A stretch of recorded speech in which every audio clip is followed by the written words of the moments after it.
खुलुमबाय लोगोफोर गुड इभिनिं लोगोफोर फाइनालि दा ग्रासलेन्डआव दङ धमधमा ग्रासलेन्डआव स' लोगोफोर दिनै मा बुङो आरोना ब्र'आ ओरैबायदि माने सिरि सिरि माला माला गार्लफ्रेन्ड फथायखौ मिथिया आरोना बहा फथायखौ मिथिया दा ब्र'आ दिनै गार्लफ्रेन्ड लाबोदों आरोना उफाय गैया लोगोफोर देखायनोसै आंथ' सिंगोलखा नङा होमबा नोंथांमोना गाज्रि साननाङा माने गावबा गाव आजिखालि बयबो माने मोजां मोननायनि थाखाय नङा होमबा दा आं बेखौनो खावलायदों सानैबो मोजाङै रिलेसन थायो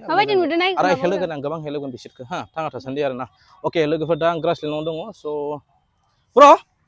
मा खबर बा नों सोंनाय सिखानाया जोंना गार्लफ्रेन्डसो बा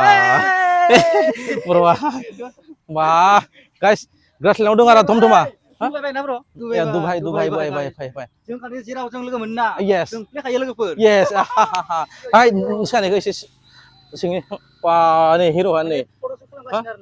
बारा खाथियाव देखायजा खैनाबारसो आंनि दै लोगोफोर नोंथांमोना गाज्रि साना आरोना गाज्रिबो कमेन्ट होनाङा ना आजिखालि जुगाव बयबो माने गार्लफ्रेन्ड थाखायो बेजों लोगोसे उन्नति जायो सानैबो माने मोजाङै थांखिखौ लानो हायो आरो नङा होमबा नामा ब्र' मा खबर नों लोगोफोर नायनो